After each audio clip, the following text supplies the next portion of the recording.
Bismillahirrahmanirrahim. Innal hamdalillah nahmaduhu wa nasta'inuhu wa nastaghfiruh wa natubu ilaihi wa na'udzu billahi min shururi anfusina wa sayyiati a'malina. May yahdihillahu fala mudilla lahu wa may yudlil fala hadiya lahu. Asyhadu an la ilaha illallah wahdahu la syarika lahu wa asyhadu anna Muhammadan abduhu wa rasuluh sallallahu alaihi wa ala alihi wa sallama tasliman katsiran. Ya ayyuhalladzina amanu taqullaha haqqa tuqatih wa la tamutunna illa wa antum muslimun. Ya ayyuhan nasu taqu rabbakumul ladzi khalaqakum min nafsin wahidah wa khalaqa minha zawjaha وبث منهما رجالا كثيرا ونساء واتقوا الله الذي تساءلون به والأرحام إن الله كان عليكم رقيبا. يا أيها الذين آمنوا اتقوا الله وقولوا قولا سديدا يصلح لكم أعمالكم ويغفر لكم ذنوبكم ومن يطع الله ورسوله فقد فاز فوزا عظيما. أما بعد فإن أصدق الحديث كتاب الله وخير الهدي هدي محمد صلى الله عليه وآله وسلم وشر الأمور محدثاتها وإن كل محدثة بدعة وكل بدعة ضلالة وكل ضلالة في النار. Ma'asyiral ikhwah wal muslimin rahimani wa rahimakumullah. Alhamdulillah, dengan nikmat Allah semata kita bisa berkumpul meskipun dalam jumlah yang terbatas untuk belajar kembali tentang sebagian dari agama kita, yang mudah-mudahan dengan majelis ilmu semacam ini Allah Subhanahu wa taala semakin mengokohkan kita di atas al-haq, di atas kebenaran, di atas manhaj yang sahih, di atas nikmat al-hidayah, yang itu merupakan kebaikan Allah Subhanahu wa taala yang tidak bisa kita nilai dengan ukuran apapun. Karena itu marilah pada kesempatan yang mulia ini kita bersyukur kepada Allah Subhanahu wa taala, mengingatkan kembali bersyukur dalam 3 rukunnya. Yang pertama, kita akui secara jujur di dalam hati bahwa nikmat yang kita terima itu betul-betul dari Allah Subhanahu wa taala. Dan ini dasar yang sangat pokok. Landasan seorang bisa bersyukur ketika dia mengakui di dalam hatinya dengan jujur dan ikhlas bahwa nikmat yang dia terima adalah pemberian Allah Subhanahu wa taala semata. Karena itu mari kita betul-betul letakkan di dalam hati kita akan hal itu, sehingga nikmat itu betul-betul bisa kita rasakan. Ya, ini yang pertama dari rukun syukur. Diakui di dalam hati yang kita terima dari nikmat-nikmat ini adalah pemberian Allah. Ya. Wa ma bikum min ni'matin fa minallah. Apa saja yang ada pada kalian dari nikmat itu asalnya dari Allah. Jangan pernah mendahulukan siapapun dari Allah Subhanahu wa taala.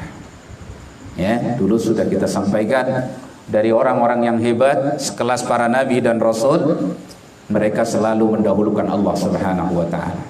Sulaiman mengatakan, "Hadza min fadli rabbi." Ini adalah keutamaan nikmat dari Tuhanku. Maka hendaklah kita seperti itu. Yang pertama, diakui dalam hati. Yang kedua, diungkap dengan lisan. Diajari lisan kita ini untuk mau dengan jujur, dengan betul-betul jelas menyampaikan bahwa nikmat yang kita terima adalah pemberian Allah Subhanahu wa taala di dalam lisan kita. Jadi bukan yang dimaksud mengucapkan alhamdulillah, bukan. Karena alhamdu itu lebih umum daripada syukur. Kalau syukur hanya ketika berkaitan dengan nikmat. Adapun alhamdu itu dalam segala keadaan. Baik ketika menemui nikmat-nikmat Allah Subhanahu wa taala atau sebaliknya ketika mendapati hal-hal yang dia tidak sukai. Dan itu diantara zikir yang Rasulullah SAW ajarkan. Ketika seorang mendapatkan kenikmatan yang merupakan kebaikan-kebaikan, dia ucapkan alhamdulillahilladzi bi ni'matihi tatimmus shalihat. Segala puji hanya milik Allah yang dengan nikmat Allah kebaikan itu menjadi sempurna. Dan ketika kita mendapati sesuatu yang tidak kita sukai, kita pun harus memuji Allah. Nabi katakan, apa yang disampaikan oleh Nabi SAW adalah alhamdulillahi ala kulli halin. Segala puji hanya milik Allah dalam setiap keadaan. Adapun bersyukur itu ketika mendapati nikmat-nikmat Allah Subhanahu wa taala. Maka dilatih lisan ini untuk biasa mengucapkan kalimat syukur. Alhamdulillah, ini semua karena Allah, ini semua fadilah dari Allah, ini semata-mata hanya pertolongan Allah. Terus begitu, biasakan. Ya, ini akan mengajarkan kepada kita sifat tawadhu kepada Allah SWT dan mengikis sifat takabbur, sombong. Ya. Kemudian yang ketiga dari rukun nikmat, rukun bersyukur adalah merealisasikan dalam praktek kehidupan. Kita mau sujud, mau rukuk, mau berdoa, mau berzikir, mau baca Quran, mau menyembah Allah, mau beribadah kepadanya, kita gunakan nikmat-nikmat di situ seluruhnya. Nah, ini baru bersyukur. Kita takut kepada Allah kalau sampai nikmat itu justru digunakan untuk bermaksiat kepada Allah. Kita takut. Baik yang ada pada jasad kita atau mungkin barangkali sarana kehidupan kita. Dan kita juga takut kepada Allah kalau nikmat itu justru kita gunakan sebagai wasilah kita bermaksiat kepada Allah Subhanahu wa taala. Ya, misalkan harta kita tidak kita gunakan di jalan Allah Subhanahu wa taala, malah justru barangkali untuk wasilah mendapatkan perkara-perkara yang dimurkai oleh Allah Subhanahu wa taala, maka itu bukan bagian dari syukur. Bersyukur adalah mewujudkan dalam amal perbuatan sebagai wujud terima kasih dia kepada Allah Subhanahu wa taala. Dan ini namanya syukur amal. Yang Allah Subhanahu wa taala hukumi atau Allah Subhanahu wa taala katakan hamba-hambanya ini paling sedikit bersyukur dalam bab ini. Allah katakan i'malu ala Dawud syukra wa qalilum min ibadiyas syakur. Amalkan oleh kalian wahai keluarga Daud syukur. Jadi syukur amal ini, praktekkan syukur itu dalam kehidupan kita sehari-hari. Wa qalilum min ibadiyas syakur, dan sungguh sangat sedikit hamba-hambaku yang mau bersyukur. Syukur amal. Ya. Nah, itu sebagai ajakan muqaddimah kita. Karena syukur merupakan ibadah yang sangat tinggi, ibadah yang puncak. Bersyukurlah kepada Allah Subhanahu wa taala. Betul-betul dinikmati syukur itu di sini. Diakui dalam hati, dibuat lisan kita ini mau dengan jujur, dengan gentle begitu mengatakan syukur, mengakui ini pemberian Allah dengan lisan, kemudian diwujudkan dalam praktek kehidupan kita ini adalah hambanya Allah. Apalagi pada permasalahan yang puncak ibadah, jangan sampai diberikan kepada selain Allah. Ini orang yang paling tidak bersyukur. Jasad yang memberi Allah, nyawa yang memberi Allah, kekuatan yang memberi Allah, makan yang dia makan Allah yang beri. Sementara diperintah sujud, dia sujud kepada selain Allah. Disuruh beribadah, malah mensekutukan Allah Subhanahu wa taala. Ini orang yang paling kufur. Tidak bisa bersyukur kepada Allah SWT. Maka orang yang paling kufur terhadap nikmat Allah adalah orang-orang musyrik, orang-orang kafir. Mereka tidak mau tunduk. Padahal nikmat semua yang dia terima berasal dari Allah Subhanahu wa taala. Ma'asyiral ikhwah rahimani wa rahimakumullah. Insyaallah kita bahas pada malam hari ini secara singkat. Kalau berlanjut nggak selesai berarti dilanjutkan. Bagaimana kaidah kita mengenal kebenaran? Ya, kaidah di dalam mengenai kebenaran. Apa itu kebenaran? standar kebenaran itu seperti apa, dan bagaimana kita mengukur kebenaran. Ini sangat penting sekali. Ya. Sebagaimana perkataan Ali bin Abi Thalib radhiyallahu anhu, beliau mengatakan, "I'rafil haq ta'rif ahlah." Kenali olehmu kebenaran, maka kamu akan tahu siapa orang yang berada di atas kebenaran. Jangan dibalik lah ya. Kaidahnya apa? I'rafil haq ta'rif ahlah. Kenali olehmu apa itu kebenaran, maka kamu akan tahu siapa orang yang di atas kebenaran. Ya. Ma'asyiral ikhwah rahimani wa rahimakumullah. Kebenaran adalah Allah Subhanahu wa taala dan semua yang datang dari Allah Subhanahu wa taala. Kebenaran adalah Rasulullah sallallahu alaihi wasallam dan semua yang dibawa oleh Rasulullah sallallahu alaihi wasallam. Kebenaran adalah para sahabat dan apa yang bersepakat di atasnya para ashabi Rasulullah sallallahu alaihi wasallam. Itulah al-haq. Perhatikan, ini standarnya. Apa itu kebenaran? Kebenaran adalah Allah. Dan apa saja yang datang dari Allah yang terkandung di dalam Al-Qur'an, Rasulullah sallallahu alaihi wasallam, dan apa yang dibawa oleh Rasulullah sallallahu alaihi wasallam, itu adalah al-haq. Dan apa yang ada di atasnya ashabu Rasulillah sallallahu alaihi wasallam, para sahabat radhiyallahu anhum ajma'in. Inilah al-haq. Ini standar. Jadi Al-Quran, kalau kita simpulkan, kebenaran adalah Al-Quran, sunnah Nabi sallallahu alaihi wasallam, dengan pemahaman, metode pemahaman terhadap Al-Quran dan sunnah sebagaimana metode para sahabat radhiyallahu anhum ajma'in. Itu al-haq.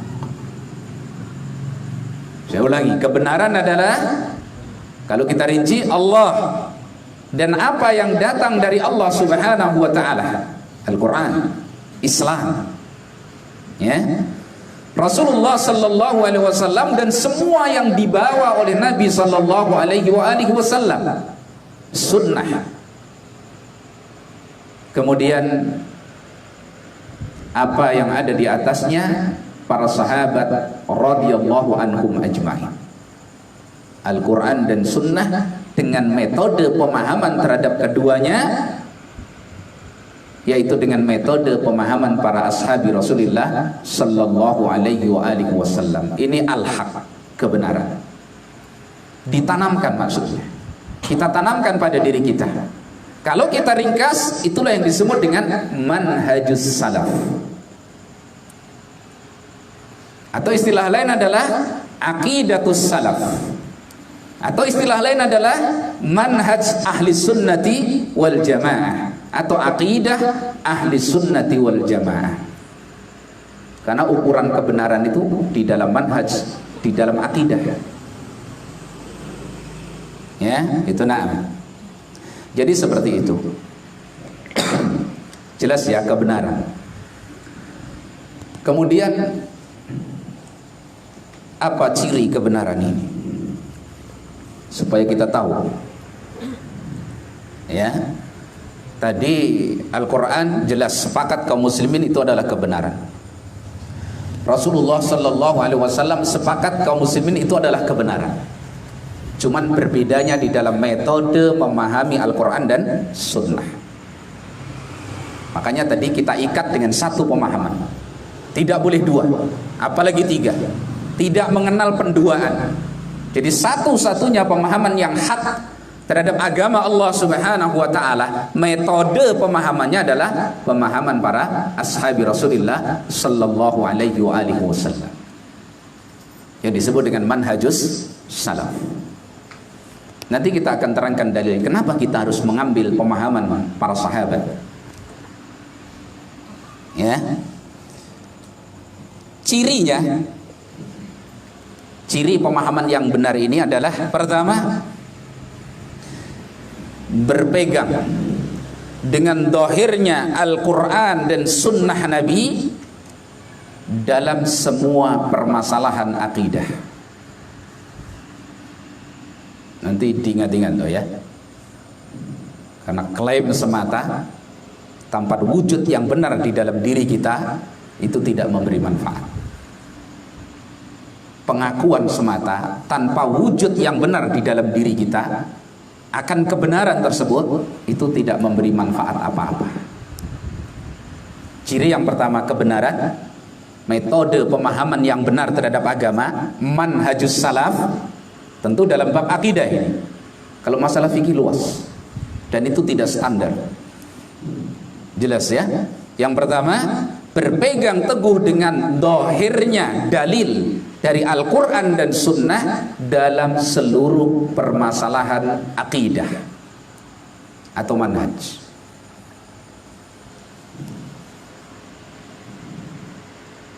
Saya ulang lagi, berpegang teguh dengan dohirnya dalil-dalil dari Al-Quran maupun dari Sunnah Nabi SAW dalam seluruh permasalahan apa? Akidah. Itu ciri. Jadi tidak mentakwil-takwil. Ya, ini kita fahami betul, kita tanamkan, sehingga kita tahu manhajus salaf itu apa. Ya, ini cirinya.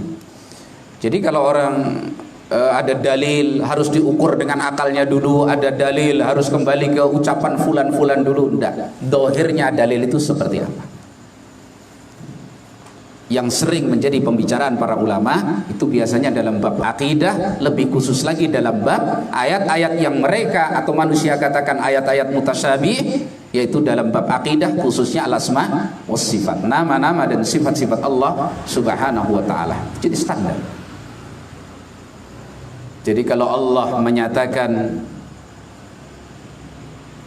Allah itu datang, kita katakan Allah datang. Allah Ta'ala wa jaa rabbuka wal malaku saffan saffa, dan datang Rabbmu dan malaikat bersaf-saf. Di situ Allah mengatakan dirinya datang. Maka kita katakan Allah punya sifat datang. Dohirnya dalil Al-Quran mengatakan Allah datang. Kalau muncul, loh, kalau datang berarti bergerak dari satu tempat ke tempat yang lain, perlu tenaga dan seterusnya, dari kelaziman-kelaziman akal. Maka Allah membekali kita dengan satu dalil yang istimewa. Kita sedang berbicara Al-Khaliq, yaitu Allah Subhanahu wa taala, dan ini bab akidah. Sedang Khaliq Allah tidak sama dengan makhluk. Maka Allah katakan laisa kamitslihi syai'un wa huwas samiul basir. Tidak ada satupun yang semisal dengan Allah, dan Allah Maha mendengar, Allah Maha melihat. Jelas, ini nanti pelajaran rincinya di bab akidah. Itu cirinya. Jadi jangan pakai fikih batin. Jangan pakai fikih batin. Apalagi mencari tafsirnya harus bertapah dulu, bersemedi dulu, misalkan mencari wangsit dulu. Ini cara-cara yang batil, tidak pernah dikerjakan oleh Nabi SAW, tidak pernah dikerjakan oleh para sahabat. Jelas ya? Jadi cirinya dalam bab akidah berpegang teguh dengan dohirnya dalil dari Al-Quran dan Sunnah dalam seluruh permasalahan akidah. Kalau Nabi kita mengatakan yanzilu rabbuna tabaraka wa ta'ala fi kulli lailatin, Rabb kita Allah Subhanahu wa ta'ala turun ila sama'id dunya, ke langit dunia ini setiap malam. Ya sudah, berarti yang turun siapa? Allah. Dohirnya dalil dari sunnah, yang turun Allah. Kalau bahasa Arab yang zilu Rabbuna, Rabbun itu marfu karena dia apa?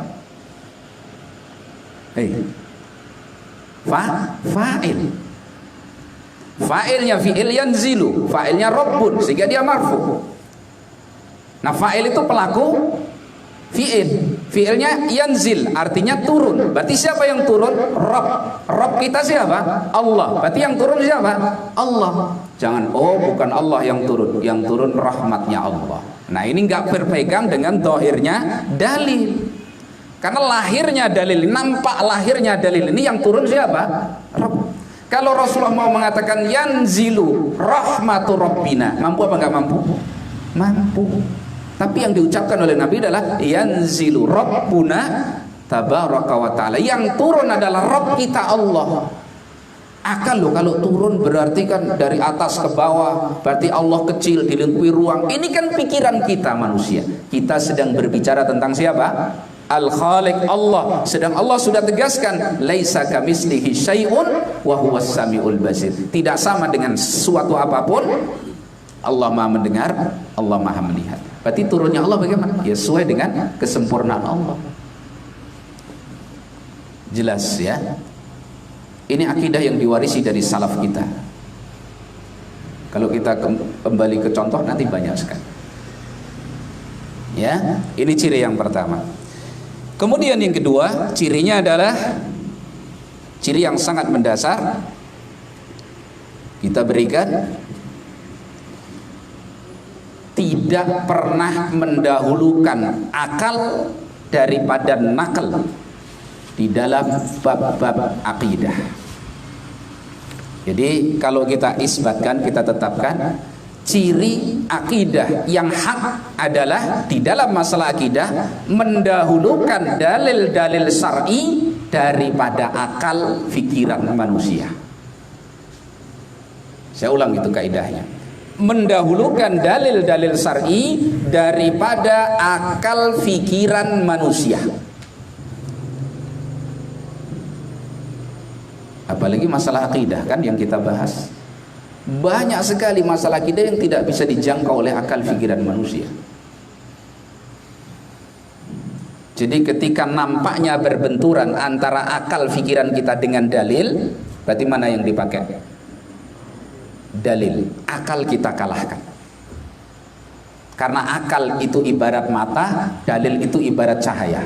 Mata tidak berfungsi kalau tidak ada cahaya. Jelas ya. Jadi wahyu Allah, syariat Allah itu ibarat cahaya, akal itu ibarat mata. Mata kita ini kalau nggak ada cahaya nggak berfungsi. Kalau nggak, coba antum berada di ruang, matikan semua cahaya yang ada di situ, gelap gulita, diputar aja 3 kali, suruh nyari pintu nggak ketemu. Nah, jadi terbatas. Sebagaimana pendengaran kita ini terbatas. Antum bisa mendengar langkah semut atau obrolan semut, pernah dengar? Padahal mereka ngobrol, punya suara nggak semut itu? Punya. Nggak dengar. Nggak dengar.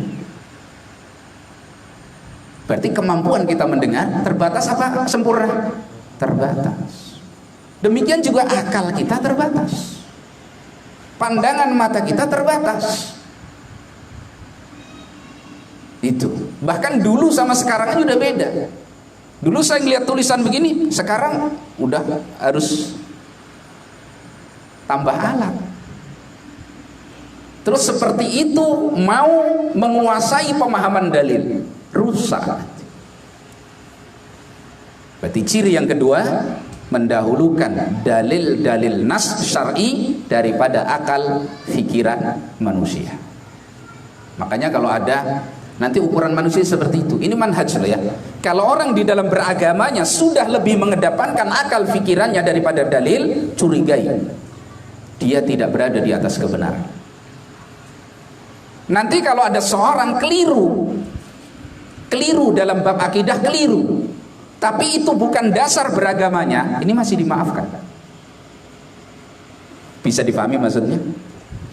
Orang itu pola pikir awal dasar beragamanya dalam akidah itu sudah keliru. Yaitu apa? Mendahulukan akal daripada dalil. Dalil apapun diotak-atik dengan akalnya. Ini benarnya aja salah. Bagaimana lagi salahnya? Betulnya kebetulan, salahnya asli. Jelas ya? Sedangkan kalau ada, misalkan kita dapati, nanti kita contohkan, alim min ulama'ina, salah satu dari ulama kita barangkali keliru Tapi metode dia, manhaj beliau ini bukan itu, mengagungkan dalil dari Al-Quran dan Sunnah, mendahulukan dalil daripada akalnya. Kok keliru? Ini namanya ma'fu, ma'dzur, diberi udzur, enggak difonis. Nah ini penting. Misalkan salah satu di antara kita ini, metode beragamanya, metode manhajus salaf, dia berupaya untuk mengagungkan dalil ini, tapi karena barangkali subhat begitu banyak, dia keliru memilihnya, maka dia tidak langsung divonis, oh berarti kamu sesat. Enggak bisa, karena bukan itu yang dia inginkan. Berbeda dengan orang biar didatangkan dalil sekian banyak, oh enggak, itu enggak sesuai dengan perasaan, enggak sesuai dengan naluri, enggak sesuai dengan akal pikiran. Ini benarnya aja salah, bagaimana kalau salah? Hidupnya aja mati, gimana kalau mati betulan? Paham maksudnya ya? Ini kaidah yang betul-betul harus kita pahami di dalam mengenali kebenaran. Ya. Dan ini dua ciri yang sangat istimewa di dalam manhaj aqidah ahli sunnati wal jamaah. Yang pertama tadi ya, berpegang teguh dengan dohirnya dalil dari Al-Quran dan Sunnah, ya, di dalam seluruh bab aqidah manhaj. Yang kedua, mendahulukan dalil-dalil nas syar'i daripada akal pikiran manusia. Karena akal itu nanti akan mengukur sesuatu dengan yang dia lihat.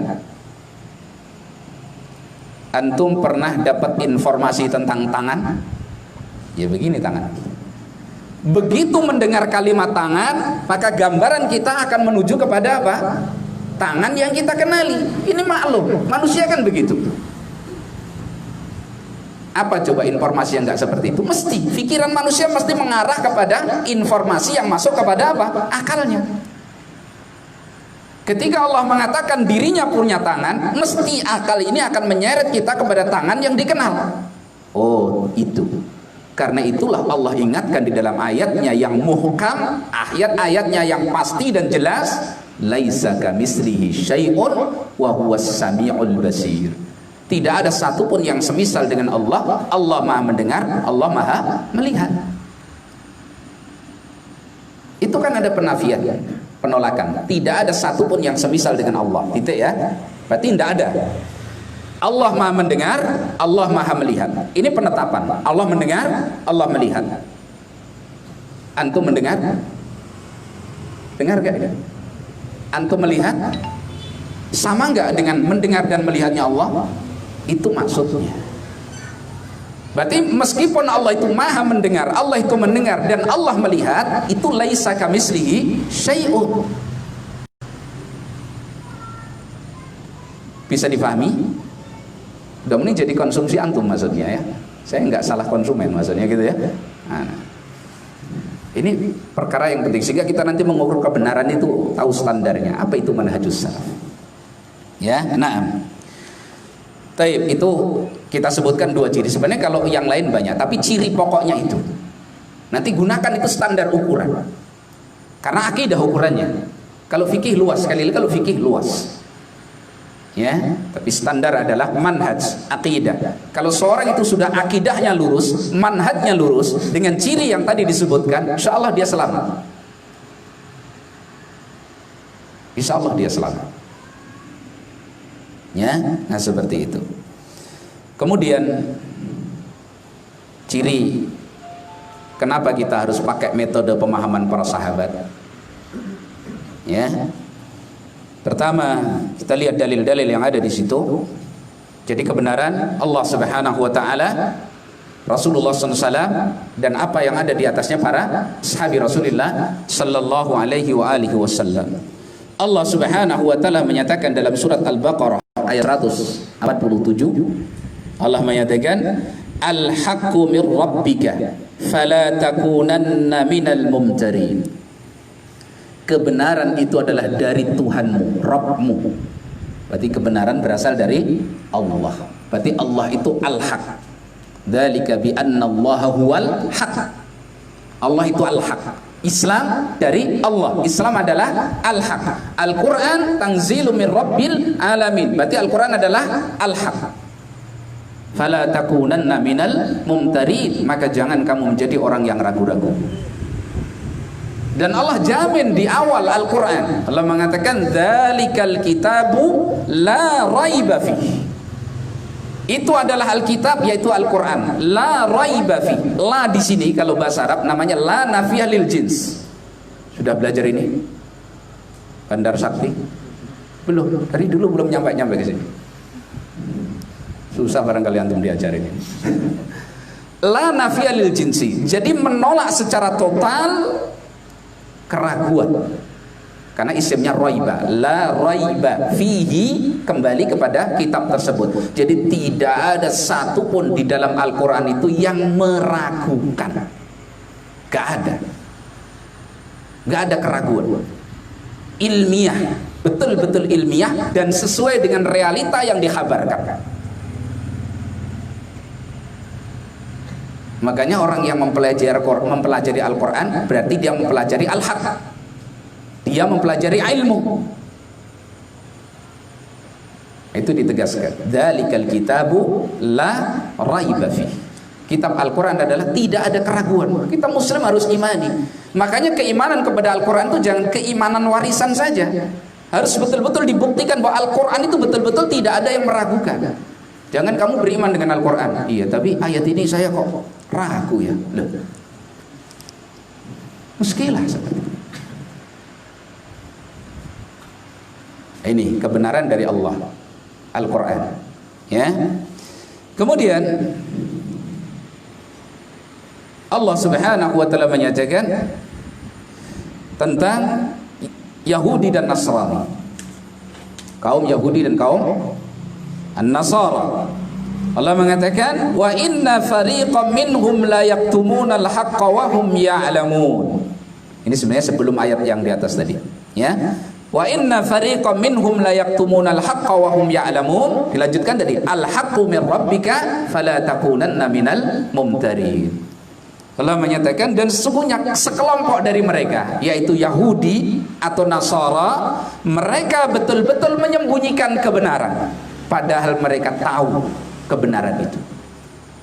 Dalam salah satu penafsiran, ya, yang dimaksud dengan al-haq ini dari Mujahid rahimahullahu taala, sekelompok dari mereka yaitu ahli kitab Yahudi dan Nasara betul-betul menyembunyikan kebenaran. Yang dimaksud kebenaran yang mereka sembunyikan adalah Rasulullah Muhammad sallallahu alaihi wa alihi wasallam. Padahal mereka ngerti tentang Rasulullah itu di kitab-kitab mereka, tapi mereka sembunyikan. Berarti Rasulullah itu adalah apa? Kebenaran. Rasulullah adalah kebenaran. Makanya ketika Allah Subhanahu wa taala berfirman, wa'tasimu bihablillahi jami'an wa la tafarraqu. Berpegang teguhlah kalian dengan tali Allah seluruhnya dan jangan bercerai-berai. Tali Allah di situ ahli tafsir menyatakan pertama adalah al-Islam, ada yang menafsirkan Islam, ada yang menafsirkan adalah Al-Qur'an, ada yang mengatakan